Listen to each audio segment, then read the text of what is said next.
जय हिंद दोस्तों। इस वीडियो में आप कक्षा 7 के गणित विषय का अभ्यास 11C हल करना सीखेंगे। तो आइए सबसे पहले हम कुछ बेसिक जानकारी आपको बताते हैं। यहाँ पे एक वृत्त का चित्र बना हुआ है। चलिए हम यहाँ पे एक जीवा खींचते हैं। ये जीवा है। ऐसी रेखा को जीवा कहा जाता है जिसका प्रारंभिक और अंतिम बिंदु परिधि पर हो। ये देखिए प्रारंभिक बिंदु है, ये इस परिधि पर है, इसी परिधि पर तो है ये बिंदु। चलिए इसको ए मानते हैं। और इसका अंतिम बिंदु यानी ये वाला बिंदु ये भी परिधि पर होना चाहिए। ये जीवा है। अब ये जीवा इस वृत्त को दो हिस्सों में बांट रहा है। देखिए एक इस जीवा के ये नीचे वाला ये वाला पूरा भाग, ये भाग, और एक ये ऊपर वाला पूरा भाग। तो इन दोनों भागों को वृत्तखंड कहेंगे। अब जो छोटा है इसको लघु वृत्तखंड कहेंगे, जो बड़ा है उसको दीर्घ वृत्तखंड कहेंगे। अब चलिए यहाँ से ये जो जीवा है इससे हम इस दीर्घ वृत्तखंड पर कोण बनाएंगे। तो चलिए हम यहाँ पे कोण बनाते हैं। एक बिंदु यहाँ ले लेते हैं। अब इसको बी से मिलाएंगे और इसको ए से मिलाएंगे। इसका नाम चलिए इस बिंदु का नाम सी रखते हैं। एक और बिंदु ले लीजिए, इसका नाम रखिए डी। अब डी को भी ए से मिलाइए और डी को बी से मिलाइए। चलिए और एक बिंदु ले लेते हैं ई। अब ई को ए से मिलाइए और ई को बी से मिलाइए। तो इसी तरह से आप इसके परिधि पर कोई भी बिंदु लेकर के आप यहाँ से कोण बना सकते हैं। ये देखिए ये कोण बनना है, ये कोण बनना है, ये कोण बनना है। अभी और बिंदु लेकर के आप और कोण बना सकते हैं। तो देखिए ये दीर्घ वृत्तखंड में हमने ये कोण बनाया है। उसी तरह आप लघु वृत्तखंड में भी कोण बना सकते हैं। यहाँ पे बिंदु ले लेंगे। चलिए इसका नाम रखते हैं एफ। अब इसको इससे मिला दीजिए, इसको भी इससे मिला दीजिए। चलिए एक और बिंदु ले लेते हैं, यहाँ पे जी। अब इसको इससे मिलाते हैं, इसको इससे मिलाते हैं। तो ऐसे आप लघु वृत्तखंड या दीर्घ वृत्तखंड दोनों में आप बिंदु लेंगे, उसके बाद उसको ए और बी से मिला देंगे तो कोण बनेगा। अब यहाँ देखिए दीर्घ वृत्तखंड में हमने 3 कोण खींचा है। देखिए कोण डी, कोण सी, कोण ई, ये तीनों दीर्घ वृत्तखंड में हैं और इसी जीवा द्वारा बने हैं। तो इनको कहेंगे एक ही वृत्तखंड के कोण। उसी तरह इस लघु वृत्तखंड में भी हमने 2 कोण बनाया है। ये दोनों इस लघु वृत्तखंड के कोण हैं। अब आइए हम जानते हैं कि क्या इन कोणों में कोई समानता है। तो हाँ, बिल्कुल इनमें समानता है। एक ही वृत्तखंड पर बने कोण समान होते हैं। जैसे इसमें देखिए जितने भी कोण बने हुए हैं सब समान है। कोण डी, कोण सी, कोण ई सब बराबर होंगे। उसी तरह इस लघु वृत्तखंड में भी बने कोण ये सब समान होंगे। कोण जी बराबर होगा कोण यफ के। या आप इस जीवा को मिटा दीजिए। चलिए इस जीवा को मिटा देते हैं। अब देखिए कुछ देर के लिए हम इसको मिटा देते हैं। अब ये देखिए यहाँ ए से लेकर के ये बी तक ये लघु चाप है और यहाँ ए से लेकर के इधर पूरा ये दीर्घ चाप है। और ये कोण, ये कोण, ये कोण इस दीर्घ चाप के अंतर्गत कोण हैं। उसी तरह यहाँ देखिए ये कोण, ये कोण इस लघु चाप के अंतर्गत कोण हैं। तो लघु चाप के अंतर्गत कोण हों या दीर्घ चाप के अंतर्गत कोण हों, सभी आपस में बराबर होते हैं। तो आप यहाँ पे लिख सकते हैं एक ही वृत्तखंड के, एक ही वृत्तखंड के कोण या एक ही चाप के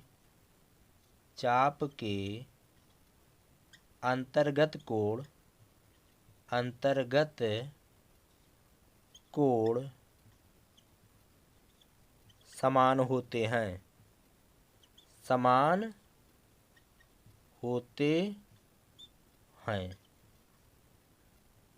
चलिए हम एक और उदाहरण आपको बताते हैं।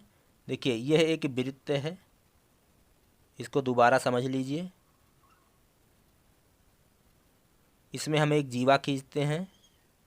अब देखिए ये जीवा इस पूरे वृत्त को दो हिस्सों में बांटता है। ये लघु वृत्तखंड है और ये पूरा दीर्घ वृत्तखंड है। अब चलिए दीर्घ वृत्तखंड में हम दो कोण बनाएंगे। देखिए ये एक कोण। अब चलिए इसी द्वारा हम एक दूसरा कोण बनाते हैं, ये कोण।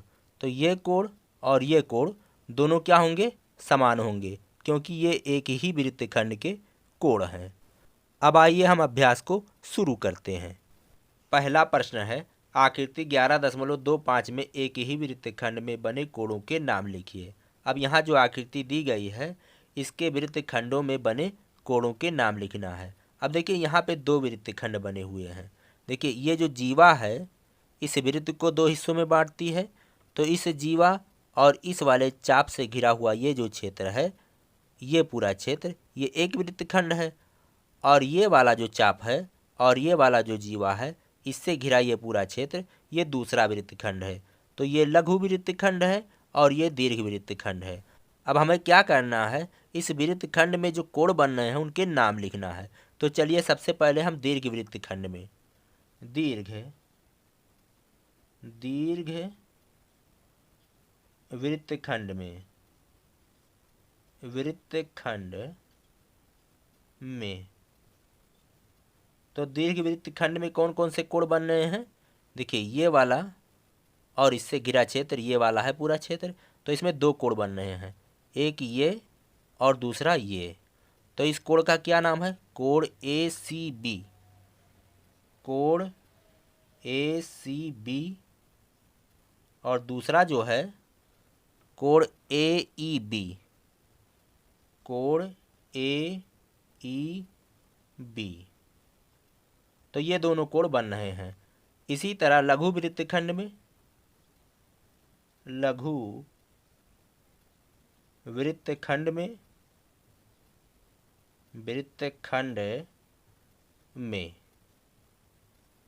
तो लघु वृत्तखंड में यही वाला वृत्तखंड लघु वृत्तखंड है।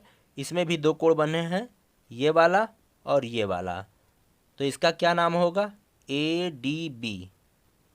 कोण ADB। और दूसरा है कोण AFB।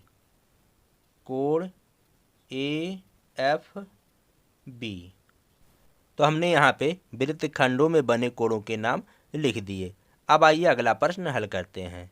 दूसरा प्रश्न है, आकृति 11.26 में बने कोण PRQ बराबर 45 अंश। यानी इस आकृति में कोण PRQ, ये वाला कोण 45 अंश है। तो दिया गया है जो उसको लिख लेते हैं। कोण PRQ बराबर कितना है? 45 अंश। तो कोण PSQ का मान बताइए। PSQ, ये वाले कोण का मान ज्ञात करना है। तो देखिए ये दोनों कोण एक ही वृत्तखंड के कोण हैं। देखिए ये वाला जो वृत्तखंड है, इस जीवा और इस चाप से घिरा हुआ जो क्षेत्र है, ये दोनों कोण इसी वृत्तखंड के कोण हैं। तो इस वृत्तखंड के अगर कोण हैं तो दोनों बराबर होंगे। ये नियम है, हमने आपको पहले ही बता दिया है। चूंकि कोण PSQ बराबर कोण PRQ, ये कोण और ये कोण दोनों बराबर होंगे। यहाँ पे ब्रैकेट में लिख देते हैं। क्यों? क्योंकि एक ही वृत्तखंड के ये कोण हैं। एक ही वृत्तखंड के कोण, वृत्तखंड के कोण, ये एक ही वृत्तखंड के कोण हैं। तो कोण PSQ बराबर PRQ का मान कितना है? 45 अंश। कोण PRQ बराबर दिया गया था 45 अंश, तो यहाँ लिखेंगे 45 अंश। तो इसलिए कोण PSQ बराबर भी 45 अंश आया। जब दोनों कोण बराबर हैं तो अगर ये 45 है तो ये भी 45 होगा। तो इस तरह से कोण PSQ बराबर 45 अंश, ये उत्तर है। अब आइए अगला प्रश्न। तीसरा प्रश्न है, आकृति 11.27 में यदि कोण ACB बराबर x तो कोण ADB योम कोण AEB के मान बताइए। इसमें दिया गया है, इस वाले चित्र में दिया गया है कोण ACB बराबर यक्स। ACB यानी ये वाला कोण दिया गया है यक्स, यानी इस कोण का मान यक्स अंश है। तो कोण ADB ये वाला कोण योम AEB ये वाला कोण, इन दोनों का मान भी ज्ञात करना है। तो चलिए कैसे ज्ञात करेंगे। देखिए ये जीवा AB है और ये चाप है, तो ये एक ही वृत्तखंड के सभी कोण हैं। तो आइए सबसे पहले जो दिया गया हम उसको लिख लेते हैं। कोण ACB बराबर यक्स। अब हमें जो निकालना है ADB और AEB, उसको कैसे निकालेंगे। देखिए चूंकि कोण ADB बराबर है कोण AEB बराबर है कोण ACB। कैसे, ये सभी एक ही वृत्तखंड के कोण हैं, तो यहाँ ब्रैकेट में लिख देंगे एक ही वृत्तखंड के कोण, वृत्तखंड के कोण, और एक ही वृत्तखंड के कोण बराबर होते हैं, इसलिए हम यहाँ सबको बराबर लिख सकते हैं। तो देखिए इतना बराबर इतना बराबर इतना और इतना बराबर है यक्स के, तो इसकी जगह पर हम यहाँ लिखेंगे एक्स। तो कोण ADB बराबर कोण AEB बराबर होगा एक्स, यानी कोण ADB और कोण AEB का मान भी एक्स अंश आएगा। तो ये आपका उत्तर है। अब आइए अगला प्रश्न। चौथा प्रश्न है, आकृति 11.28 में बने कोणों के संबंध में निम्नलिखित कथनों में सत्य असत्य कथनों को छांटिए। यहाँ जो आकृति दी गई है उसके आधार पर हमें यहाँ सत्य और असत्य कथन को छांट करके अलग लिखना है। तो जो सत्य होगा उसके सामने सत्य और जो असत्य होगा उसके सामने हम असत्य लिखेंगे। अब देखिए जैसे पहला कथन है कोण BDC बराबर कोण BAC। अब देखिए कोण BDC कहाँ पे है, कोण BDC ये वाला कोण, ये जो कोण है कह रहा बराबर कोण BAC ये वाला कोण और ये वाला कोण बराबर है। तो देखिए ये जीवा है और ये चाप है, तो ये एक ही वृत्तखंड के कोण हैं। तो इस तरह से ये और ये दोनों बराबर हैं। देखिए इसी जीवा द्वारा यहाँ पे कोण बन रहा है और इसी जीवा द्वारा ये वाला कोण भी बन रहा है। तो इस तरह से ये दोनों बराबर हैं, ये सत्य है। यहाँ पे लिखेंगे सत्य, क्योंकि यह एक ही वृत्तखंड के कोण हैं। अब आइए हम दूसरा वाला कथन देखते हैं। कोण BDC ये वाला कोण बराबर कोण BCA ये वाला कोण। तो ये वाला कोण और ये वाला कोण दोनों बराबर हैं, तो ये दोनों बराबर नहीं हो सकते। देखिए ये वाला जो कोण है, ये वाला कोण, ये इस चाप द्वारा बना कोण है और ये वाला जो कोण है इस चाप द्वारा बना कोण है। तो ये दोनों अलग अलग चाप द्वारा बने कोण हैं, या ये दोनों अलग अलग वृत्तखंडों के कोण हैं, इसलिए ये दोनों बराबर नहीं हो सकते। तो ये असत्य है, यहाँ इसके सामने लिखेंगे असत्य। चलिए हम यहाँ इसको थोड़ा सा मिटा देते हैं, इसको मिटा देते हैं। चलिए अगला कथन क्या है, तीसरा कोण ACB ये वाला कोण बराबर कोण ADB ये वाला कोण। तो देखिए एक ही चाप द्वारा ये दोनों बने हुए कोण हैं, एक ही वृत्तखंड के कोण हैं। चाहे आप इस तरह समझिए एक ही चाप द्वारा बने कोण हैं या एक ही वृत्तखंड के ये कोण हैं।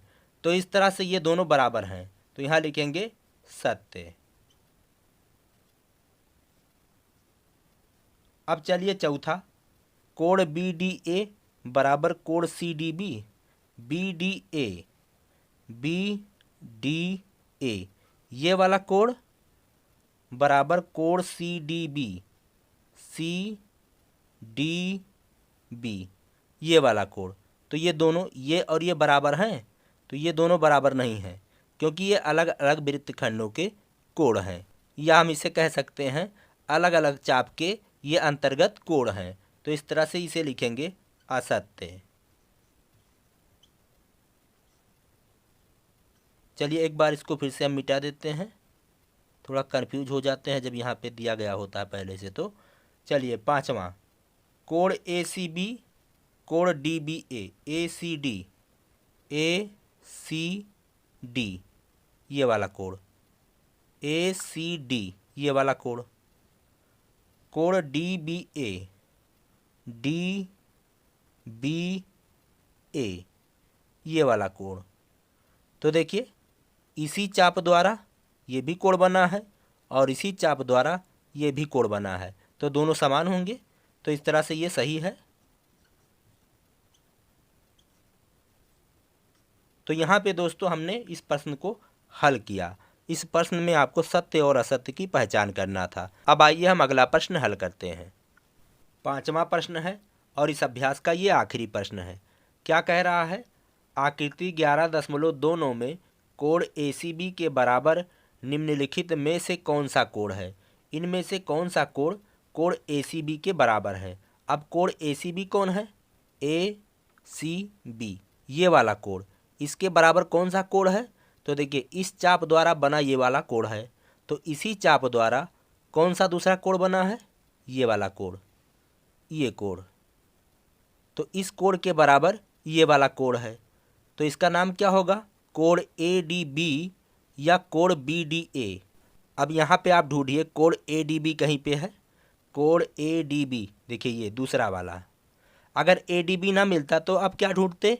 Code BDA। इसको देखिए हम तीन तरह से लिख सकते हैं किसी भी कोड को। जैसे इस वाले कोड को हम कोड D लिख सकते हैं, या कोड ADB लिख सकते हैं, या कोड BDA लिख सकते हैं, या यहाँ पे कोई नंबर दे दें, 1 नंबर 2 नंबर, तो ऐसे लिख देंगे कोड और उसका नंबर डाल देंगे। तो हम कोड को कई ढंग से लिख सकते हैं। तो हमें यहाँ पे जो कोड मिला ADB मिला, तो इसके बराबर ये वाला कोड है, तो ये दूसरा जो ऑप्शन है ये वाला सही है। तो दोस्तों इसी के साथ ये अभ्यास ख़त्म होता है। हम मिलेंगे आपसे अगले अभ्यास में। इसी के साथ कहते हैं जय हिंद, जय भारत।